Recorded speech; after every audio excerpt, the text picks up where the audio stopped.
नमस्कार दोस्तों, आप सभी का एक बार फिर से स्वागत है हमारे चैनल दुर्गा भक्ति मार्ग में। आज मैं आप सभी को बताऊंगी शारदीय नवरात्रि 2025 में कब से शुरू होंगे, कब समाप्त होंगे, कलश स्थापना का शुभ मुहूर्त क्या होगा, जाने अष्टमी और नवमी तिथि कब है। 2025 में शारदीय नवरात्रि इस बार 9 नहीं बल्कि पूरे 10 दिनों की होगी, क्योंकि इस बार एक तिथि की वृद्धि हो रही है। हर साल आश्विन महीने के शुक्ल पक्ष की प्रतिपदा तिथि से शारदीय नवरात्रि प्रारंभ होती है, जिसका समापन विजयदशमी यानी कि दशहरे के दिन कलश विसर्जन के साथ ही होता है। इस बार प्रतिपदा तिथि 22 सितंबर सोमवार को तड़के यानी कि सुबह 1:24 से शुरू होगी।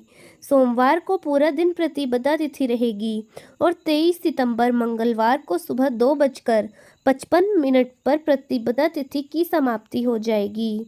इसके बाद में द्वितीया तिथि प्रारंभ हो जाएगी। ऐसे में इस बार 22 सितंबर सोमवार से शारदीय नवरात्रि प्रारंभ हो रही है, जिसका समापन 1 अक्टूबर बुधवार को नवमी तिथि पर होगा। ऐसे में 22 सितंबर से लेकर 1 अक्टूबर तक पूरे 10 दिन इस बार नवरात्रि की पूजा के लिए मिलेंगे। अक्सर 9 दिनों में 9 रूपों की पूजा की जाती है और 10वें दिन व्रत खोला जाता है या व्रत का पारण किया जाता है, लेकिन इस बार 10 दिन पूजा करने के बाद 11वें दिन व्रत का पारण किया जाएगा, क्योंकि तृतीय तिथि की वृद्धि हो रही है। 2 दिन तृतीय तिथि रहेगी। वैसे तो तृतीय तिथि की वृद्धि हो रही है, लेकिन जो लोग पंचांग के अनुसार नवरात्रि के व्रत नहीं रख रहे हैं, वो लगातार उसी क्रम से पूजा कर सकते हैं और व्रत रख सकते हैं, जैसे कि आप हर बार नवरात्रि के दिन करते हैं। क्योंकि इस बार तृतीया में माँ चंद्रघंटा की 2 दिन पूजा दिखाई जा रही है और जो लोग पंचांग के अनुसार व्रत नहीं रखना चाहते, अपने अनुसार ही व्रत रखना चाहते हैं, वे लगातार उसी क्रम में यानी कि बिना कोई तिथि की वृद्धि माने आप नवरात्रि की पूजा 9 दिन करने के बाद फिर 10वें दिन का पारण भी कर सकते हैं, क्योंकि यह सब आपकी श्रद्धा पर निर्भर करता है। वो नवरात्रि का पहला दिन रहेगा 22 सितंबर सोमवार को। इस दिन कलश स्थापना यानी घट स्थापना होगी और माँ शैलपुत्री की पूजा की जाएगी, जो कि माता का पहला रूप होता है और जिनकी पहले दिन पूजा होती है।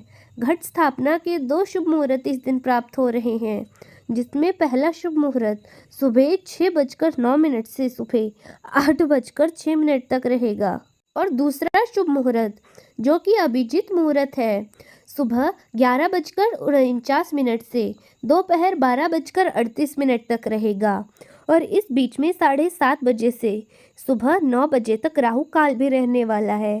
तो इस समय ना ही घट स्थापना की जाएगी और ना ही माता की पूजा की जाएगी। तो अष्टमी तिथि रहेगी 30 दिसंबर मंगलवार को और नवमी तिथि रहेगी 1 अक्टूबर बुधवार के दिन। दशमी तिथि 2 अक्टूबर गुरुवार को रहेगी, जिस दिन विजयदशमी यानी कि दशहरा मनाया जाएगा और अष्टमी तिथि 29 सितंबर सोमवार को शाम 4:32 से शुरू होगी, जिसकी समाप्ति 30 सितंबर मंगलवार को शाम 6:06 पर होगी।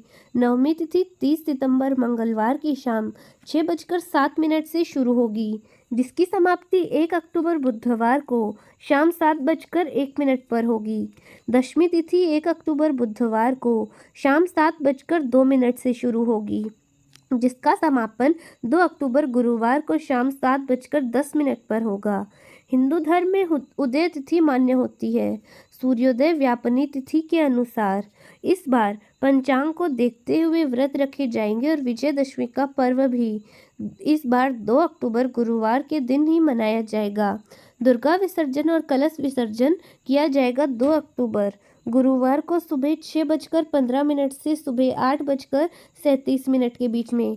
हालांकि बहुत से लोग अष्टमी और नवमी में भी कलश विसर्जन या दुर्गा विसर्जन कर लेते हैं, तो ध्यान रखिए सूर्यास्त से पहले आपको कलश विसर्जन कर लेना है और माता की 9 दिन पूजा करनी है। नवरात्रि के पहले दिन माँ शैलपुत्री की पूजा की जाती है। नवरात्रि के दूसरे दिन माँ ब्रह्माणी की पूजा की जाती है। तीसरे दिन माँ चंद्रघंटा की पूजा होती है। चौथे दिन माँ स्कंद माता की पूजा होती है। चौथे दिन माँ कुष्मांडा की पूजा होती है। पांचवें दिन माँ स्कंद माता की। छठे दिन माँ कात्यायनी की पूजा की जाती है। सातवें दिन माँ कालरात्रि की पूजा होती है। आठवें दिन माता महागौरी की और आखिरी और 9वें दिन माँ सिद्धिदात्री की पूजा की जाती है। दोस्तों, कैसी लगी आपको हमारी आज की यह वीडियो? कमेंट्स में ज़रूर बताएं। धन्यवाद।